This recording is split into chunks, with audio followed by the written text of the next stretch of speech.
Hi, everybody. I'm Brittany Lewis, a breaking news reporter here at Forbes. Joining me now is my Forbes colleague, senior editor Dan Alexander. Dan, thanks so much for joining me. Sure thing. Thanks, Brittany. You have some new reporting on the Trump family's ever-evolving relationship when it comes to cryptocurrency. Because from term one to term two, we saw President Trump go from bearish to bullish when it comes to crypto. In his first term, President Trump said that cryptocurrencies aren't real money and that their, quote, value is highly volatile and based on thin air. Then term two, we see Trump say that he's going to be the country's first crypto president. We also saw his sons, Don Jr. and Eric Trump, speak at a Bitcoin conference in Vegas just last month. So to start off the conversation, can you talk to us about the family's feelings regarding crypto and their ventures in the industry? Well, the family's feelings right now toward crypto are a lot of excitement, but it's not a big secret why it's mine. She realized that he can make a lot of money on this. And if you look at the various ventures that he launched, they started out kind of small, something that makes up about $7 million or something like that, and then grow over time. And now you have, where he's making hundreds of millions of dollars, making multi-billion-dollar bets on crypto. So he's really gone all in, and it just seems to be that he's looked at it and said, hey, my real estate business isn't doing too well. This is making a ton of money. I'm going to jump on it. So let's dive into that, because you're saying that President Trump, the Trump family's all in publicly. Privately, you're reporting that based on a letter sent to a New York judge last month, there might be a different story behind the scenes. What can you tell us about that? That's right. So in this letter, a court-appointed monitor who's watching over the finances of Donald Trump related to his fraud trial, that's where they came out of, she said that she was told that the Trump family had sold a stake in the company through which it has an agreement with World Liberty Financial. World Liberty Financial is one of Trump's major crypto ventures.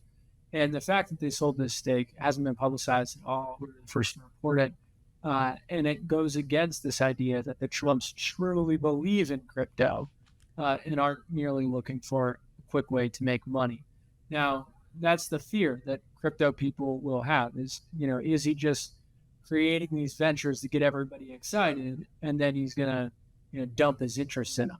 It's in his interest to make it look like he's fully committed. And so that sale raises some questions about, well, is he fully committed or is he just trying to make a quick buck? And you can see that by him taking some chips off the table. I mean, what are the answers to some of those questions? Did they respond? Did World Liberty Financial respond?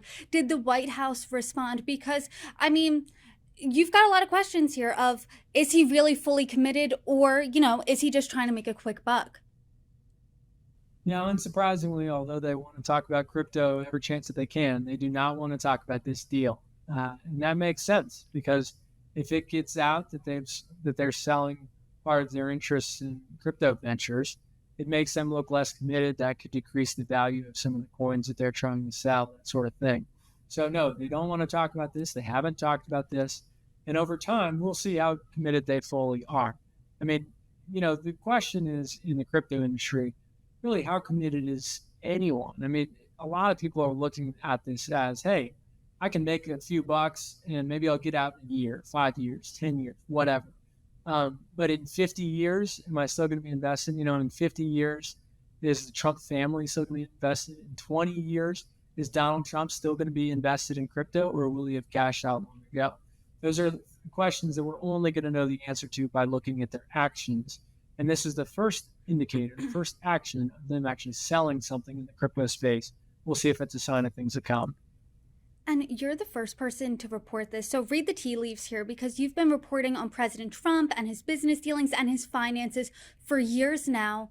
What does this indicate about how they view crypto? Because publicly they're saying one thing, privately they're doing another. What does this say to you? Well, if you look at Donald Trump's history in business, he has a long history of telling everybody that he's super committed to an idea, but then actually kind of not being fully committed. So you saw that in Atlantic City, for instance. Hey, I'm all in on Atlantic City. I'm doing all of these massive bets. But then over time, winds down his stake and ends up walking away and saying basically, hey, I'm smart because I made out all right while the rest of you lost a lot of money. If you look at his licensing deals, for years he's said, oh, this is a Trump property, that's a Trump property. Well, kind of. Somebody paid for him to put his name on those deals, but he wasn't actually developing them. So he didn't really have the skin in the game that it looked like he did because of the names of the properties. This is just the latest iteration of that. Donald Trump's a master salesman. Crypto is all about salesmanship. He has figured out, hey, I can say I'm really, really committed to this industry. And even if I just said a minute ago that I thought that it was all based on thin air and didn't buy any of it, people will believe me, and I can use that belief to make hundreds of millions, perhaps even billions of dollars. That's where we are right now. And you're reporting that his crypto empire actually makes up the bulk of his net worth. So if it shows that he's not as all in on crypto as he says he is that going to impact his bottom line? Well, it certainly could. And again, the question is whether we see more transactions and what the market response is to those transactions. So he's made, about $1 billion on crypto. But the other thing that's really important is that he just took his social media company, the Trump Media and Technology Group, which doesn't really have much of a business. I mean, True Social brings in about $4 million of revenue a year, but is valued at $5.7 billion by public investors. He just took that business and said, we're going to raise a ton of money, roughly $2.5 billion. And we're going to buy a bunch of Bitcoin with that money. So all of a sudden, he took this tiny little social media business that's being traded really as a meme stock. People just like the idea of it. And he's trying to add a real asset to it, which is a stockpile of Bitcoin. So suddenly that now is a crypto business too. You add in the $1 billion that he's made from his new ventures, plus this transformation of that asset, and you get to about $3.3 billion of crypto assets for a guy who's worth about $5.5 billion. So certainly he is heavily invested. Now, will he stay heavily invested? Will he pivot that social media turned Bitcoin company once again? We'll see. I mean, money really talks, Dan. And when you're looking at that, that's just a huge fraction of his net worth. $3.3 billion of his $5.5 billion fortune is because and thanks to his crypto ventures. So when you're thinking about someone who just less than a decade ago said, hey, crypto is essentially just based off of thin air, it's not real, he essentially called it a scam.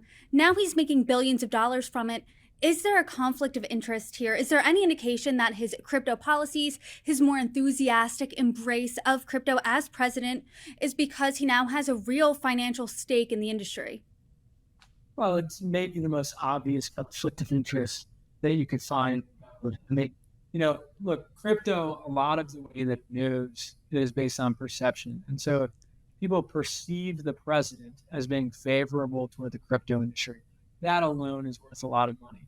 But then there are also tangible actions that the president can take. So in the case of Donald Trump, he appoints a business person who's pro-crypto to lead the SEC. He creates a Bitcoin reserve or announces that he's going to create a Bitcoin reserve.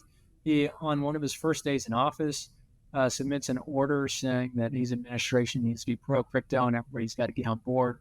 The SEC, of which he's just appointed as favorable head, has dropped more than a half dozen prominent lawsuits against crypto firms. All of that is tangible stuff that adds on to just the perceptive thing of, hey, the president likes crypto. And all of that sort of builds on the crypto industry, builds on the excitement. And the more excitement there is, the more buzz that there is, the more the players in that industry are going to make. Right now, Donald Trump has very quickly made himself a significant player in the industry. And so he stands to benefit from that. So he's a big player in the crypto industry, but he got his start in real estate. How's that going for him now? I mean, when you look at his net worth, what does his real estate empire look like in that? Well, real estate, that business really flatlined several years ago. He hasn't built anything new. He's put his name on some properties. He's had his name taken off of a lot of other properties. He has some debt problems there. 40 Wall Street, one of his most important buildings, is underwater. 555 California Street, which has been one of the most profitable properties in his portfolio, took on a massive amount of debt right after he left office, and that has some financial issues. So that stuff is sort of flatlined right at about $2 billion. And really, if you rewind, a couple of years ago, the prospects for growth of that business were very, very unimpressive. So if you were looking to buy like a stock of Donald Trump's empire, you would have said, okay, this is clearly not a growth company. I mean, these assets are not well positioned. It's heavily in office. There's just not a lot to get too excited about there. But then out of left field, he gets into crypto and voila, there's hundreds of millions, billions of dollars to make there. And that's what he's done. And yeah, there's, as you said, he's a leader in this space, in the crypto space now. There's billions of dollars to be made, and he's made 3.3 billion of them, Forbes is estimating. What specifically are you looking out for next when it comes to Trump being this player in crypto? Well, it seems like every month they announce a new crypto venture. So we'll be looking to see what are those new announcements. And then secondly, we'll be looking to see, okay, what happens with the older announcements. So sure, they can always put some shiny new things out there, but do they continue to sell interests in their previous ones? Do they continue to cash out? The amount of cash that he's getting from these ventures is significant and important for him. Donald Trump just a year ago was cash strapped. He had less cash in his bank account than he owed New York State in a judgment based on a fraud suit. So now all of a sudden he's well past that hurdle. And but the more cash you have, the better. And he's gotten cash in a lot of different ways over the course of his career. Initially from his father, later from The Apprentice, massive amounts of cash flowing into his business that he used to deploy in real estate assets, and now from crypto. We'll see if he takes a similar note there and uses that crypto cash to plow into more of his true love, which is beautiful real estate. I mean, Dan, this is just astounding, these numbers. I want to repeat it again. I know you and I both said it, but $3.3 billion of his total $5.5 billion fortune is because of crypto. And crypto is really like the Wild West at this point. And you've talked about the obvious conflicts of interest here. I mean, is he going to see any consequences here? Can Congress, can lawmakers put any guardrails up for him? I mean, what does that really look like? The only consequence that he's going to face is potentially public embarrassment. So what Congress can do is they can, weasel in there and get information about his ventures and disclose that to the public. You saw that in his first administration, right? As he was leaving, they released his tax returns. And we got a lot of information about the hotel in Washington, D.C. So there'll be that. But legally, the criminal conflicts of interest law does not apply to the president of the United States. So although he is barreling for clear conflicts of interest that would be criminal if anybody else in the executive branch other than the vice president did what he's doing, he is okay there legally. He's not going to face consequences. The question is whether the American people will say, wait a second, our president should be held to a higher standard, not a lower standard. And so far, although he's gotten a lot of heat for, various business ventures that he's done and controversies that have sprung from them, he's maintained enough support from the people to be able to, retain power and win the third time that he ran for office and come back to the White House. So we'll see if that embarrassment has any actual political effect or if it's already basically baked in. Dan, per usual, I always appreciate your reporting and our conversations. Thanks for coming on. Sure thing. Thanks, Brittany.